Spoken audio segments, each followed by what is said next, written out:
Fourth grade form भरा दी और SI की भर्ती जल्दी आना रही है, तैयारी के लाग जियो, रट्टा मार दियो हिंदी का है, पूरा मार दियो रट्टा, ऊंधा सुंधा रटना है हिंदी में, कुछ नहीं है, रट्टा मारो, रिटायरमेंट तक 200 करोड़ का मालिक होगा। अरे यार की बात करे, थोड़ा है, थोड़ा बताया मैं तो, ये तो थोड़ा बताया। देखो क्रांति की कोई ना कोई वजह जरूर है, मतलब जब भी कोई युद्ध हो, जैसे भारत पाकिस्तान का मान लो कि अभी युद्ध हो जाता, वो एक तात्कालिक कारण था कि यहां पर आके उन्होंने ऐसी घटना की, लेकिन बढ़त तो दोनों वांग पहले ही चादरी, कभी तात्कालिक रीजन नहीं होता। जब आप किसी को छोड़ने पे आए तो वो तात्कालिक रीजन नहीं, आप बहुत पहले छोड़ चुके हो, वो तो एक वजह बनी कि आज ब्लॉक करे, जबकि छोड़ आप बहुत पहले चुके हो, अलग आप बहुत पहले हो चुके हो। तो कोई भी क्रांति जब भड़कती है, इसका मतलब ये नहीं कि उसी समय कोई रीजन रहा होगा, रीजन बहुत पहले से चले आ रहे हैं, फिर अचानक कोई चिनगारी चल गया और क्रांति की शुरुआत। रीजन शुरू होता है 1857 प्लासी का युद्ध, और वहां से लेके 100 साल 1857, ये कारण 100 साल है, कोई एक दिन का कारण नहीं है। क्योंकि धीरे धीरे जैसे अंग्रेजों ने यहां अधिकार किया तो कई रीजन बनेंगे, जिसमें एक बनेगा जैसे सामाजिक कारण, आर्थिक कारण, धार्मिक कारण, सातवीं क्लास से कौन पढ़ गया, 8वीं साथियों है, सैनिक कारण है, मेन सैनिक कारण है, लेकिन यूं पहले और भी कारण, जैसे सामाजिक कारण की बात करें, काम तो अंग्रेजों ने अच्छे किए कुछ, लेकिन हमें अच्छे नहीं लगे।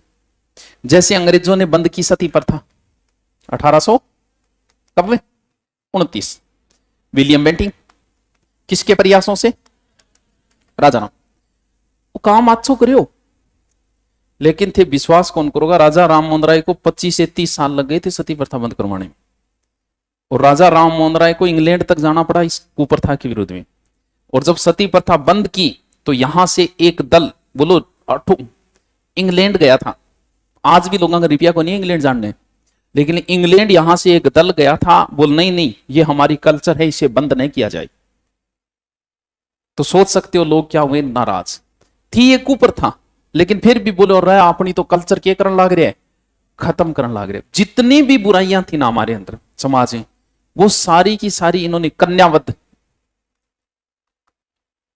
डाकण प्रथा, और कौन सी बुराई, और भी कोई बुराइयों भरिया पड़े आप। हाँ बाल विवाह, आजकल तो बाल विवाह के रहे,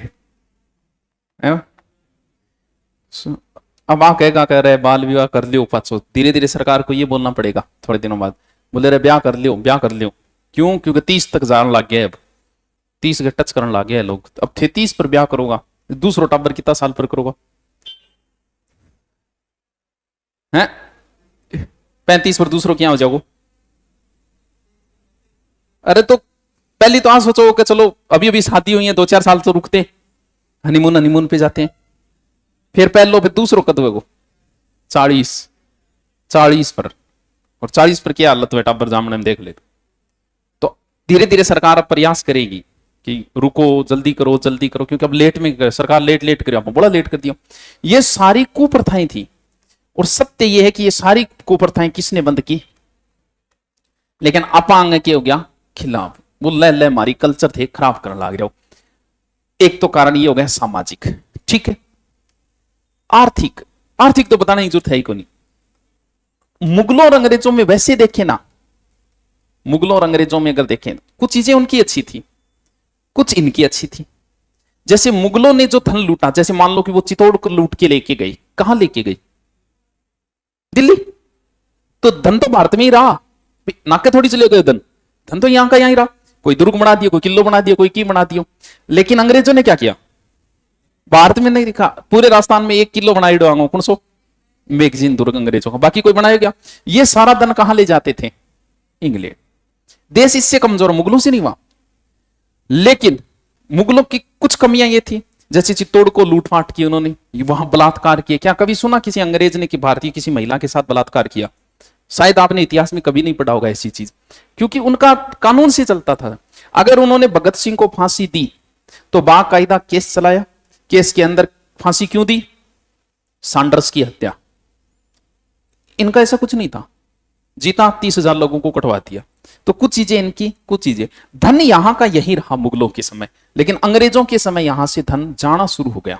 अपने से कपास खरीदते, वहां जाके कपड़े में कन्वर्ट करते, अपने को ही लाकर बेच देते महंगे भाव। तो देश धीरे धीरे क्या होने लग गया, कमजोर आर्थिक स्थिति। धन निकासी का सिद्धांत किसने दिया था पता? अरे वाह, दादा भाई नारोजी, सर्वप्रथम धन निकासी का सिद्धांत इन्होंने ही दिया था। ठीक है,